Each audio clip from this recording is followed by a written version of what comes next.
Item ಯಾವುದೇ ಇರಲಿ try ಮಾಡಿ ಆಚಿ ಚಿಕನ್ ಮಸಾಲಾ. ರಾಜ್ಯ ಕಾಂಗ್ರೆಸ್ನಲ್ಲಿ ಮತ್ತೆ ದೆಹಲಿ ಪಾಲಿಟಿಕ್ಸ್ ಆರಂಭ ಆಗಿದೆ.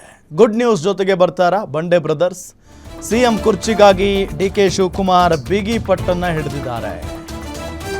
ಹೈಕಮಾಂಡ್ ಭೇಟಿಗೆ ಪಟ್ಟು ಹಿಡಿದು ಕೂತಿದ್ದಾರೆ ಡಿಕೆ ಬ್ರದರ್ಸ್. ಹೈಕಮಾಂಡ್ ನಾಯಕರನ್ನ ಭೇಟಿ ಮಾಡಲೇಬೇಕು, ಇದರ ಬಗ್ಗೆ ಮಾತಾಡಲೇಬೇಕು, ಜೊತೆಗೆ ಒಂದು ಇತ್ಯರ್ಥ ಆಗಬೇಕಲ್ಲ. ಇನ್ನು ಎಷ್ಟು ದಿನ ಹೀಗೆ ಮುಂದುವರಿಯೋದು, ಇನ್ನು ಎಷ್ಟು ದಿನ ಹೀಗೆ ದೆಹಲಿಗೆ ಬಂದು ಕೂರೋದು? ತಲೆ ಕೆಟ್ಟು ಹೋಗಿದೆ ಈಗ ಅವ್ರಿಗೆ. ಹಾಗಾಗಿ ಹೈಕಮಾಂಡ್ ನಾಯಕರ ಭೇಟಿಗೆ ಈಗ ಡಿಕೆ ಬ್ರದರ್ಸ್ ಮುಂದಾಗಿದ್ದಾರೆ. ನಾಯಕತ್ವ ಬದಲಾವಣೆ ಕ್ಲಾರಿಟಿಗೆ ಮುಂದಾಗಿದ್ದಾರೆ ಡಿಕೆ ಶಿವಕುಮಾರ್. ಇದುವರೆಗೂ ಅಂತಿಮ ನಿರ್ಧಾರವನ್ನ ಹೈಕಮಾಂಡ್ ತೆಗೆದುಕೊಂಡಿಲ್ಲ. 2.5 ವರ್ಷಕ್ಕೆ ಸಿಎಂ ಸ್ಥಾನ ಕೊಡಬೇಕಿತ್ತು, ಆದರೆ 3 ವರ್ಷ ಆಗ್ತಿದೆ. 3 ವರ್ಷ ಕಳೆದ್ರೂ ಇನ್ನೂ ಫೈನಲ್ ಮಾಡಿಲ್ಲ ಅಂತ ಪಟ್ಟು ಹಿಡಿದು ಕೂತಿದ್ದಾರೆ. ನಮಗೆ ಒಂದು ಕ್ಲಾರಿಟಿ ಕೊಡಿ ಅಂತ ಕೇಳೋದಕ್ಕೆ ಮುಂದಾಗಿದ್ದಾರೆ ಈಗ ಡಿಕೆ ಬ್ರದರ್ಸ್. ಕಳೆದ 2.5 ವರ್ಷ ಸರ್ಕಾರ ಮುಗೀತು. ಸೊ ಆ ಸಂದರ್ಭದಲ್ಲಿ ಸಿಎಂ ಸಿದ್ದರಾಮಯ್ಯನವರು ತಮ್ಮ ಸ್ಥಾನಕ್ಕೆ ರಾಜೀನಾಮೆ ಕೊಡ್ತಾರೆ, ಕೆಳಗಿಳಿತಾರೆ. ಆ ಸ್ಥಾನಕ್ಕೆ ಡಿಕೆ ಶಿವಕುಮಾರ್ ಅವರು ಬರ್ತಾರೆ. ಹಾಗೆಲ್ಲ ಸಿಕ್ಕಾಪಟ್ಟೆ ಚರ್ಚೆಗಳಾಗ್ತಾ ಇದ್ವು. ದೊಡ್ಡ ದೊಡ್ಡ ಕ್ರಾಂತಿಗಳೇ ಆಗುತ್ತೆ ಅಂತ ಹೇಳಿ ಮೊದಲು ಈ ಕ್ರಾಂತಿ ಅನ್ನೋ ಪದಕ್ಕೆ ನಾಂದಿ ಹಾಡಿದ್ದೆ ರಾಜಣ್ಣ ಅವರು ಈ ವಿಚಾರಕ್ಕೆ ಸಂಬಂಧಪಟ್ಟಂತೆ. ಸೊ ಅದಾದ ನಂತರ ಸೆಪ್ಟೆಂಬರ್ ಕ್ರಾಂತಿ, ಅಕ್ಟೋಬರ್ ಕ್ರಾಂತಿ, ನವೆಂಬರ್ ಕ್ರಾಂತಿ, ಜೊತೆಗೆ ಯುಗಾದಿ, ಸಂಕ್ರಾಂತಿ ಇದೆಲ್ಲ ಮುಗಿದೋಯ್ತು. ಫೈನಲಿ ಬೈ ಎಲೆಕ್ಷನ್ ಕೂಡ ಮುಗಿದೋಯ್ತು. ಬೈ ಎಲೆಕ್ಷನ್ ಮುಗಿದ ನಂತರ ಈಗ ಫುಲ್ ಆಕ್ಟಿವ್ ಆಗಿಬಿಟ್ಟಿದ್ದಾರೆ ಡಿಕೆ ಶಿವಕುಮಾರ್ ಅವರು ಮತ್ತು ಡಿಕೆ ಸುರೇಶ್ ಅವರು. ಶತಾಯ ಗತಾಯ ಒಂದು ತೀರ್ಮಾನಕ್ಕೆ ಬರಬೇಕು. ಕೊಡ್ತಾರಾ ಇಲ್ವಾ? ಇದು ಈಗಿರುವಂಥ ಒಂದು ಪ್ರಶ್ನೆ. ಜೊತೆಗೆ ಡಿಕೆ ಶಿವಕುಮಾರ್ ಅವರನ್ನ ಈ ಬಗ್ಗೆ ಕೇಳಿದರೆ ಅದನ್ನೆಲ್ಲ ನಾವು ಬಹಿರಂಗವಾಗಿ ಹೇಳೋದಕ್ಕಾಗಲ್ಲ. ಯಾರ ಜೊತೆಗೆ ಮಾತಾಡಬೇಕು ಅವರೆಲ್ಲರ ಜೊತೆಗೆ ನಾನು ಮಾತಾಡಾಗಿದೆ ಅನ್ನೋ ಥರನೇ ಅವ್ರು ಹೇಳಿಕೆಯನ್ನು ಕೊಡ್ತಾರೆ. ಸೊ ಇದೆಲ್ಲದರ ಜೊತೆಗೆ ಈಗ ಮತ್ತೆ ಹೈಕಮಾಂಡ್ ನಾಯಕರ ಭೇಟಿಗೆ ಡಿಕೆ ಬ್ರದರ್ಸ್ ದೆಹಲಿಯಲ್ಲೇ ಬೀಡು ಬಿಟ್ಟಿದ್ದಾರೆ. ಖರ್ಗೆ, ರಾಹುಲ್ ಸೇರಿದಂತೆ ಹಲವರ ಸಂಪರ್ಕಕ್ಕೆ ಅವರು ಪ್ಲಾನ್ ಮಾಡ್ಕೊಂಡಿದ್ದಾರೆ. ನಾಯಕತ್ವ ಬದಲಾವಣೆ ಕ್ಲಾರಿಟಿಗೆ ಮುಂದಾಗಿದ್ದಾರೆ ಈಗ ಡಿಕೆ ಶಿವಕುಮಾರ್. ಒಂದು ಕ್ಲಾರಿಟಿ ಸಿಗಬೇಕಲ್ಲ. ಯಾಕೆ ಅಂತ ಅಂದರೆ ಅವರ ಬೆಂಬಲಿಗರು ಕೂಡ ಕಾದು ಕೂತಿದ್ದಾರೆ. ಡಿಕೆ ಶಿವಕುಮಾರ್ ಅವರ ಬೆಂಬಲಿಗ ನಾಯಕರು ಏನೋ ಒಂದು ಗೊತ್ತಾಗಬೇಕು. ಪದೇ ಪದೇ ದೆಹಲಿಗೆ ಹೋಗೋದು, ಮಲ್ಲಿಕಾರ್ಜುನ್ ಖರ್ಗೆ ಅವರನ್ನ ಭೇಟಿ ಮಾಡ್ತಾರೆ, ಅಥವಾ ಸುರ್ಜೇವಾಲಾ ಅವರನ್ನ ಭೇಟಿ ಮಾಡ್ತಾರೆ, ಅಥವಾ ವೇಣುಗೋಪಾಲ್ ಅವರನ್ನ ಭೇಟಿ ಮಾಡ್ತಾರೆ. ಕ್ಲಾರಿಟಿ ಮಾತ್ರ ಸಿಗ್ತಾ ಇಲ್ಲ.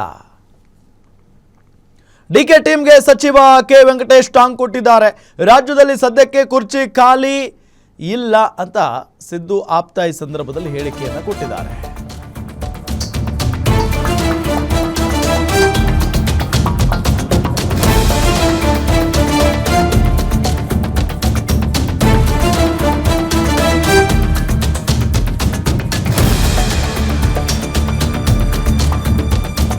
ಡಿಕೆ ಟೀಮ್ಗೆ ಸಚಿವ ಕೆ ವೆಂಕಟೇಶ್ ಟಾಂಗ್ ಕೊಟ್ಟಿದ್ದಾರೆ.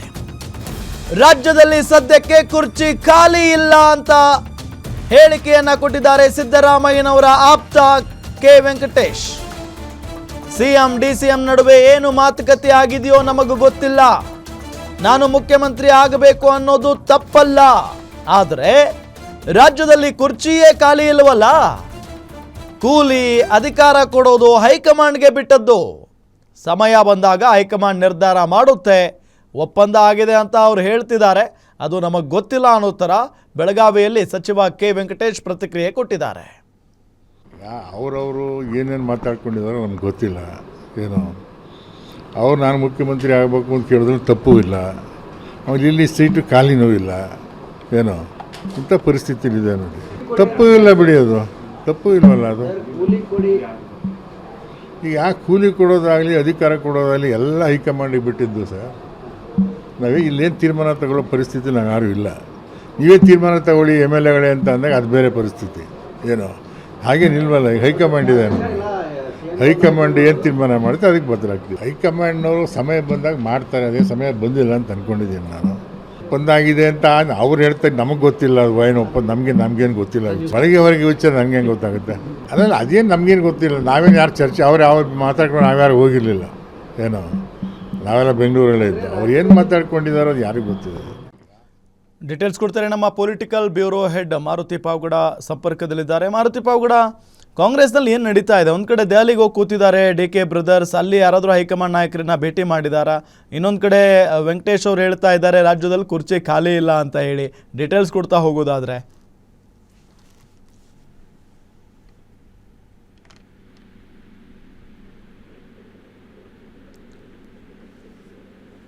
ಮಾರುತಿ ಪಾವಗಡ, ನನ್ನ ಧ್ವನಿ ಕೇಳಿಸ್ತಾ ಇದ್ರೆ ಕಾಂಗ್ರೆಸ್ನಲ್ಲಿ ಏನಾಗ್ತಾ ಇದೆ ಅನ್ನೋ ಒಂದು ಪ್ರಶ್ನೆ ಇದ್ದೇ ಇದೆ. ಯಾಕೆಂತಂದ್ರೆ ಡಿ ಕೆ ಬ್ರದರ್ಸ್ ಹೋಗಿ ದೆಹಲಿಯಲ್ಲಿ ಕೂತ್ಕೊಂಡಿದ್ದಾರೆ, ಶತಾಯಗತಾಯ ಇದಕ್ಕೊಂದು ಅಂತ್ಯ ಹಾಡಬೇಕು ಅನ್ನೋ ತರ. ಮತ್ತೊಂದು ಕಡೆ ಕೆ ವೆಂಕಟೇಶ್ ಅವ್ರು ಹೇಳ್ತಾ ಇದ್ದಾರೆ ರಾಜ್ಯದಲ್ಲಿ ಕುರ್ಚಿ ಖಾಲಿ ಇಲ್ಲ ಅಂತ ಹೇಳಿ. ಧ್ವನಿ ಕೇಳಿಸ್ತಾ ಇದ್ದಾರೆ ಅಂತ ಹೇಳ್ತಿದ್ದಾರೆ ಈಗ.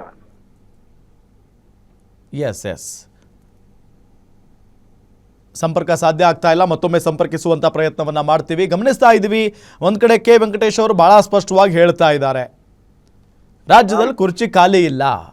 ಜೊತೆಗೆ CM ಡಿ ಕೆ ಶಿವಕುಮಾರ್ ಅವರು CM ಆಗಬೇಕು ಅಂತ ಏನು ಆಸೆಯನ್ನು ವ್ಯಕ್ತಪಡಿಸ್ತಾ ಇದ್ದಾರೆ, ಇಂಗಿತವನ್ನು ವ್ಯಕ್ತಪಡಿಸ್ತಾ ಇದ್ದಾರಲ್ಲ, ಅದರಲ್ಲೂ ಏನು ತಪ್ಪಿಲ್ಲ.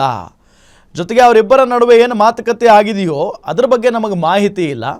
ಈ ಕೂಲಿ ಕೊಡಬೇಕು ಅಥವಾ ಇನ್ನೇನು ಕೊಡಬೇಕು ಅನ್ನೋದ್ರ ಬಗ್ಗೆ ಹೈಕಮಾಂಡ್ ನಾಯಕರು ತೀರ್ಮಾನ ಮಾಡ್ತಾರೆ ಅನ್ನೋ ಥರ ಹೇಳಿಕೆಯನ್ನು ಕೊಟ್ಟಿದ್ದಾರೆ. ಮತ್ತೊಮ್ಮೆ ಸಂಪರ್ಕಕ್ಕೆ ಸಿಕ್ಕಿದ್ದಾರೆ ಮಾರುತಿ ಪಾವಗಡ. ಮಾರುತಿ ಪಾವಗಡ, ಏನು ನಡೀತಾ ಇದೆ ಕಾಂಗ್ರೆಸ್ನ ವಲಯದಲ್ಲಿ? ಒಂದು ಕಡೆ ಡಿ ಕೆ ಶಿವಕುಮಾರ್ ಅವರು, ಡಿ ಕೆ ಸುರೇಶ್ ಅವರು ದೆಹಲಿಯಲ್ಲಿ ಕೂತಿದ್ದಾರೆ, ಮತ್ತೊಂದು ಕಡೆ ಕೆ ವೆಂಕಟೇಶ್ ಅವರು ರಾಜ್ಯದಲ್ಲಿ ಕುರ್ಚಿ ಖಾಲಿ ಇಲ್ಲ ಅಂತ ಹೇಳ್ತಾ ಇದ್ದಾರೆ. ಈ ಜಟಾಪಟಿ ಹಿಂಗೆ ಕಂಟಿನ್ಯೂ ಆಗುತ್ತಾ ಅಂತ? ರಾಮ್, ರಾಜ್ಯ ಕಾಂಗ್ರೆಸ್ ಅಲ್ಲಿ ಸರ್ಕಾರದ ನಾಯಕತ್ವ ವಿಚಾರಕ್ಕೆ ಸಂಬಂಧಪಟ್ಟಂತೆ ಪ್ರತಿದಿನವೂ ಕೂಡ ಜಟಾಪಟಿ ನಡೀತಾರೆ ಇದೆ. ಯಾಕಂತ ಹೇಳಿದ್ರೆ ಒಂದು ಕಡೆ ಸಿದ್ದರಾಮಯ್ಯ ಅವರ ಬಣದವರು ಸಿದ್ದರಾಮಯ್ಯ ಅವರ 5 ವರ್ಷಗಳ ಕಾಲ ಮುಖ್ಯಮಂತ್ರಿ ಅನ್ನುವಂಥದ್ದನ್ನು ಹೇಳ್ತಾರೆ. ಮತ್ತೊಂದು ಕಡೆ ಡಿ ಕೆ ಶಿವಕುಮಾರ್ ಆದಿಯಾಗಿ ಡಿ ಕೆ ಶಿವಕುಮಾರ್ ಬಣದಲ್ಲಿರುವಂತಹ ಹಲವು ಶಾಸಕರು ಇದೇ ಅವಧಿಯಲ್ಲೇ ಡಿ ಕೆ ಶಿವಕುಮಾರ್ ಅವರು ಮುಖ್ಯಮಂತ್ರಿ ಆಗ್ಬೇಕು ಅನ್ನುವಂತಹ ಒಂದು ಒತ್ತಾಯವನ್ನ ಮಾಡ್ತಾ ಇರುವಂತದ್ದು. ಪದೇ ಪದೇ ಇದರ ಬಗ್ಗೆ ಬಹಿರಂಗ ಹೇಳಿಕೆಗಳು ಕೂಡ ಬರ್ತಾ ಇದಾವೆ. ಈಗ ಪಂಚರಾಜ್ಯಗಳ ಚುನಾವಣೆ ಮುಕ್ತಾಯ ಆಗುವಂತ ಈ ಸಂದರ್ಭದಲ್ಲಿ ಮತ್ತೊಮ್ಮೆ ನಾಯಕತ್ವ ವಿಚಾರ ರಾಜ್ಯದಲ್ಲಿ ಚರ್ಚೆ ಆಗ್ತಾ ಇದೆ. ಅದರಲ್ಲೂ ಪ್ರಮುಖವಾಗಿ CM ಡಿ ಕೆ ಶಿವಕುಮಾರ್ ಹಾಗೂ ಮಾಜಿ ಸಂಸದರಂತಹ ಡಿ ಕೆ ಸುರೇಶ್ ಸೇರಿದಂತೆ ಹಲವು ಶಾಸಕರು ಈಗ ಮತ್ತೊಮ್ಮೆ ದೆಹಲಿಯ ದಂಡಯಾತ್ರೆಯನ್ನ ಶುರು ಮಾಡಿದ್ದಾರೆ. ನಿನ್ನೆಯಿಂದಲೂ ಕೂಡ ದೆಹಲಿಯಲ್ಲಿ ಬೀಡು ಬಿಟ್ಟಿದ್ದಾರೆ. ಒಂದು ಕಡೆ AICC ಅಧ್ಯಕ್ಷರಾಗಿರುವಂತಹ ಮಲ್ಲಿಕಾರ್ಜುನ್ ಖರ್ಗೆ, ಮತ್ತೊಂದು ಕಡೆ ರಾಹುಲ್ ಗಾಂಧಿ ಅವರನ್ನ ಭೇಟಿ ಮಾಡಿ ಪಂಚರಾಜ್ಯಗಳ ಚುನಾವಣೆಯ ಬಗ್ಗೆ ಚರ್ಚೆ ಮಾಡಿದ್ರ ಬಳಿಕ ರಾಜ್ಯದ ನಾಯಕತ್ವ ವಿಚಾರಕ್ಕೆ ಸಂಬಂಧಪಟ್ಟಂತೆ ಕೂಡ ಚರ್ಚೆ ಮಾಡಬೇಕು ಅನ್ನುವಂತ ಒಂದು ತೀರ್ಮಾನವನ್ನ ಡಿ ಕೆ ಸುರೇಶ್ ಹಾಗೂ ಡಿ ಕೆ ಶಿವಕುಮಾರ್ ಅವರು ಮಾಡಿರುವಂತದ್ದು. ಹೀಗಾಗಿ ಉಭಯ ನಾಯಕರು ಕೂಡ ನಿನ್ನೆ ದೆಹಲಿಗೆ ತೆರಳಿದ್ದಂತಹ AICC ಅಧ್ಯಕ್ಷ ಮಲ್ಲಿಕಾರ್ಜುನ್ ಖರ್ಗೆ ಅವರನ್ನ ಭೇಟಿ ಮಾಡಿದ್ದಾರೆ. ಅದರ ಬಳಿಕ ಸುರ್ಜೇವಾಲಾ, ವೇಣುಗೋಪಾಲ್ ಹಾಗೂ ರಾಹುಲ್ ಗಾಂಧಿ, ಪ್ರಿಯಾಂಕ್ ಗಾಂಧಿ, ಸೋನಿಯಾ ಗಾಂಧಿ ಅವರ ಆದಿಯಾಗಿ ಎಲ್ಲಾ ಹೈಕಮಾಂಡ್ ಮಟ್ಟದಲ್ಲಿರುವಂತಹ ನಾಯಕರುಗಳನ್ನ ಭೇಟಿ ಮಾಡಿ ನವೆಂಬರ್ ತಿಂಗಳಲ್ಲೇ ಅಧಿಕಾರ ಹಸ್ತಾಂತರ ಆಗಬೇಕಾಗಿತ್ತು, ಇನ್ನೂ ಕೂಡ ಯಾವ ಕಾರಣಕ್ಕೋಸ್ಕರ ಅಧಿಕಾರ ಹಸ್ತಾಂತರ ಮಾಡ್ತಿಲ್ಲ ಅನ್ನುವಂಥದ್ದು.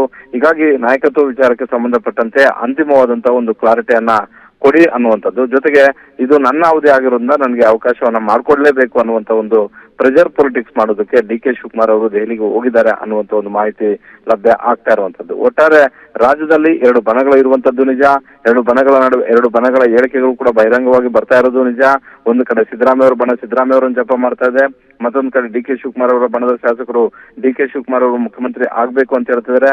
2 ಬಣಗಳ ಅಗ್ಗಜಗ್ಗಾಟ, 2 ಬಣಗಳ ಕೆಸರಾಟ ಈಗ ನೇರವಾಗಿ ಸಮಸ್ಯೆ ಆಗ್ತಾ ಇರುವಂತದ್ದು ಆಡಳಿತ ವರ್ಗದ ಮೇಲೆ. ಅಧಿಕಾರಿಗಳು ಬಾಯಿಗೆ ಬಂದಂತೆ ಮಾತಾಡ್ತಾರೆ, ಬಾಯಿಗೆ ಬಂದಂತೆ ಕೆಲಸಗಳು ಮಾಡ್ತಾರೆ. ಅಧಿಕಾರಿಗಳು ಆಡಿದ್ದೇ ಆಟ ಆಗಿದೆ ಅನ್ನುವಂತ ಒಂದು ಅಪಸ್ವರ ಕಾರ್ಯಕರ್ತರು ಮತ್ತೆ ಶಾಸಕರ ಅಪಸ್ವರ ಏನಿದೆ, ಇದಕ್ಕೆ ಮದ್ದರಿಯುವಂತ ಒಂದು ಕೆಲಸ ಕಾಂಗ್ರೆಸ್ ಹೈಕಮಾಂಡ್ ಮಾಡುತ್ತಾ ನಾಯಕತ್ವ ಬದಲಾವಣೆ ಮಾಡಿದ್ದೆ ಆದ್ರೆ ಮಾಡ್ತೀವಿ ಅಂತ ಹೇಳ್ಬೇಕು. ಇಲ್ಲ ಅಂತ ಹೇಳಿದ್ರೆ ಯಾವುದೇ ಸಿದ್ದರಾಮಯ್ಯ ಅವರು ಮಾಡ್ತಾರೆ ಅನ್ನುವಂಥದ್ದನ್ನ ಕ್ಲಾರಿಟಿ ಕೊಡಬೇಕು ಅನ್ನುವಂತ ಒಂದು ಲೆಕ್ಕಾಚಾರದಲ್ಲಿ ಡಿ ಕೆ ಶಿವಕುಮಾರ್ ಸೇರಿದಂತೆ ಹಲವು ನಾಯಕರುಗಳು ಈಗ ದೆಹಲಿಗೆ ಹೋಗಿರುವಂತದ್ದು. ದೆಹಲಿಯ ಹೈಕಮಾಂಡ್ ಮುಂದೆ ಇದೇ ವಿಚಾರವನ್ನು ಪ್ರಸ್ತಾಪ ಮಾಡೋದಕ್ಕೆ ನಿರ್ಧಾರ ಮಾಡಿದ್ದಾರೆ ಅನ್ನುವಂತ ಒಂದು ಮಾಹಿತಿ ಸಿಕ್ಕಿದೆ. ರಾಮ್, ಥ್ಯಾಂಕ್ ಯು ತಮ್ಮೆಲ್ಲ ಮಾಹಿತಿಗಾಗಿ ಮಾರುತಿ ಪಾವ್.